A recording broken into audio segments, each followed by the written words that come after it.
Law TV. My name is Jason Emmert. I'm a law student in my second year at the University of Miami School of Law. I'm joined by Professor David Rowe in our Caribbean Law class. Today we'll be discussing the Caribbean Court of Justice. Professor Rowe will be in support of the Caribbean Court of Justice, and I am taking the opposing side. Thank you very much, Mr. Emmert. The Caribbean Court of Justice is a court whose time has come. It is very important that this court, which was established by an amendment of the Treaty of Shangri-La's, is implemented by all of the nations in the Caribbean. The Caribbean Court of Justice actually physically exists in Trinidad today, and it is just requires at this time that some of the other jurisdictions, such as Jamaica, join. Jamaica, as an independent nation, should have an independent court, a court that is either regional or is Jamaican. And the Caribbean Court of Justice is a regional court which has already been established, which has already been properly funded, and would, I think, serve the best interests of Jamaica. It is true that the Judicial Committee of Her Majesty in Privy Council has been the final court of appeal for Jamaica for nearly 300 years. And there is no reason why the Judicial Committee of Her Majesty Privy Council should be moved as the final court, other than the fact that we need in Jamaica to be able to say that we have our own court. The other regional countries need to be able to say that they have their own court. It is good to be able to rely on the colonial prop, on the safety of having external court. But for our jurisdictions to develop and to grow, we need to have our own court so that we can express our own judicial self-determination for our own jurisdictional development, for the betterment of our people. In our Westminster model, we have the judiciary, the legislature, and the executive. We have our own executive, we have our own legislature. Why should we not have our own judiciary? It is time for the final Caribbean court, a court that understands the political realities of the region, a court that is close to what happens in every country, and a court that is going to be able to make use of the very best judicial resources in the Caribbean. We know that the Caribbean jurisdictions have the best lawyers, the best judges, and we know that with this excellent judicial personnel, we can have our own court. So the time has come. Let us enjoy the development, the pains, the growth pains, the adjustments of a new court, a court that will bring justice for all Caribbean people, and a court that will reflect the self-determination and ambitions of Jamaican lawyers and all Jamaicans. Thank you very much. Thank you, Professor Rowe. Very well put. However, I disagree.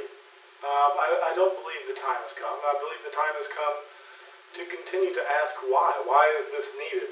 Why are we going to burden the Caribbean nations with more costs, with added debt, already to infrastructures that are falling apart, to economic and physical development issues that have plagued every island nation there is in the Caribbean, and not to mention the abject poverty that every nation faces. It is difficult to imagine that we need to address the judicial hierarchy in the last court of resort first. I think that the Privy Council in the UK has handled the situation over the last 300 years very well. In fact, I believe there was a study that I read recently where 62% of all Privy Council decisions overturn what is done in the Caribbean. Secondly, as Professor Rowe noted, there are the best judges, there are best attorneys. However, again, recently in the Jamaican Gleaner, there was Mr. Wildman, an attorney in Jamaica, and a Grenada attorney, noted that the Caribbean doesn't have the best judges and doesn't have the best attorneys and should lean on the Privy Council to provide the guidance necessary to create a balanced judicial system within the Caribbean. Also, I think what Jamaica is doing, or what the opposition party would like to do, as Mr. Delroy Chuck has said, is that it should be put to a referendum in the country. The people need to decide what is going on such a massive, massive issue. They're going to bear the cost. They're going to be part of the burdens for funding this. And Jamaica, as well as all the other countries, need to look long and hard on where they're going to be leveraging their population just so they can say that they are self-determinant with their own judicial council. However, judicial independence has never been a part of the history of the Caribbean judiciary.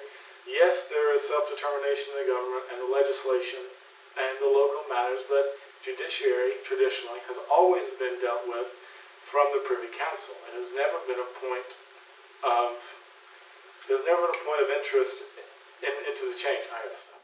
Also, within the Caribbean Court of Justice, there is going to be the issue that is faced on every island is the issue of corruption in the government. And are the Caribbean nations willing to put more corruption, more power in the hands of politicians? I don't think that at this time it is necessary to put this kind of structure in place in such a measure where there are more drugs being into the Caribbean, there's more money flowing, there's more back channels, and there's more ways to where justice cannot be done. And I think at this certain juncture, the Privy Council handling it from the United Kingdom provides a much better and much more autonomous view than could ever be done currently right now in the Caribbean. Also, if the Caribbean Court of Justice is truly autonomous, maybe this is going to continue to be an argument because the Court of Final Appeal is going to rest in larger countries who want their own autonomy when they disagree with a regional decision. Jamaica will ultimately want their own last resort court. Trinidad and Tobago will want their last resort court. I think that this doesn't kick the can down the road, as people like to say, but it does bring a court that puts all of the Caribbean nations together, much like the Privy Council, is just much closer to home. I think in the end it doesn't solve the autonomy problems, and it doesn't solve the political backbiting, and doesn't solve the infighting that will occur when the Caribbean finally does have a Caribbean Court of Justice. I think people will be a little disheartened with the outcomes that they see and the autonomy that they wanted, they don't have. Well, I think that Mr. Everett has made some good points. And it is true that funding is an issue. It is true that the Jamaican judicial system does seem to need infrastructural financial injection. It also seems to need greater salaries for judges and for government attorneys in particular. However, that does not mean that we should